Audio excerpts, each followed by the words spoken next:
अघोरी अष्टमी का व्रत दिन भर किया जाता है। जिस समय तारामंडल आकाश में उदय हो जाए उसी समय वहाँ पर एक जल का लोटा भरकर रखें। चांदी की स्याऊ और 2 गुड़ियाँ रखकर मोली नल में पिरो लें। तब 50 रूली चावल से अघोरी माता की सही, स्याऊ माता के आचित और सीरा आदि का भोग लगा करके कहानी सुने। आइए तो दोस्तों अघोरी माता की इस वीडियो के माध्यम से कथा सुनते हैं। एक नगर में साहूकार रहता था। उसके 7 लड़के थे। एक दिन उसकी स्त्री खुदान में मिट्टी खोदने के लिए गई। जैसे ही उसने जाकर के वहाँ खुदाई मारी तैसे ही सेई के पुत्र कुदार की चोट से सदा के लिए सो गए।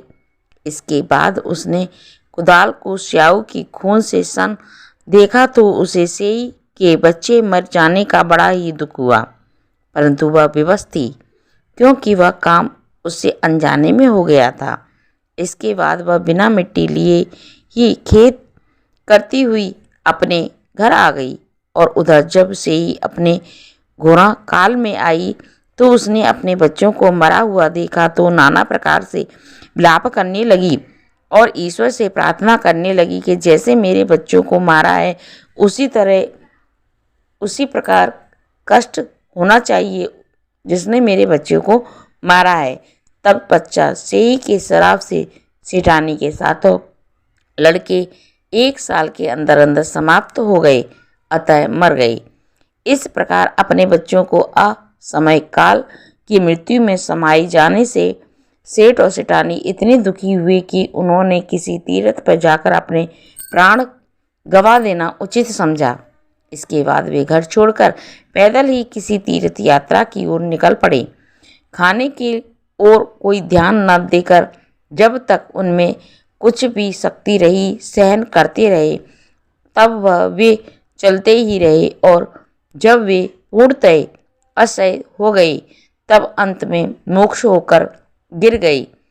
उनकी ऐसी दशा देखकर भगवान करुणानिधि सागर ने उनको मृत्यु से बचाने के लिए उनके पापों का अंत किया और इस अवसर में आकाशवाणी भी की कि हे सेठ, तेरी सेठानी ने मिट्टी खोदते समय ध्यान न देकर सेही के बच्चों को मार दिया। इसके कारण तुझे अपने बच्चों को दुख देखना पड़ा है। यदि वह पुनः घर जाकर तुम मन लगाकर गौ की सेवा करो और अघोरी माता का आचमन देवी का विधि विधान से व्रत आरंभ करके प्राणियों पर दया रखते हो तो स्वप्न में भी किसी को कष्ट नहीं दोगे तो तुम्हें भगवान की कृपा से पुनः संतान सुख प्राप्त होगा। इस प्रकार आकाशवाणी सुनकर सेठ सेठानी कुछ अस्वाभावित हो गए और भाववती देवी को स्मरण करते हुए घर चले आए।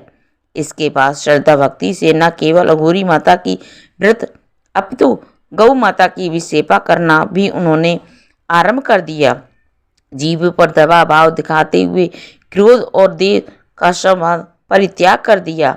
ऐसे करने के पश्चात भगवान की कृपा से सेठ और सेठानी 7 पुत्र वाले होकर के भी अगणित पुत्रों सहित संसार में नाना प्रकार के सुखों को भोजकर अंत में स्वर्ग को चले गए। तो ये थी कथा। तो उम्मीद करती हूँ जानकारी आपको अच्छी लगी होगी। कथा अच्छी लगी हो तो वीडियो को लाइक जरूर कर देना दोस्तों। ऐसी अगली नई वीडियो के साथ हम फिर मिलेंगे। जब तक के लिए जय श्री कृष्णा दोस्तों।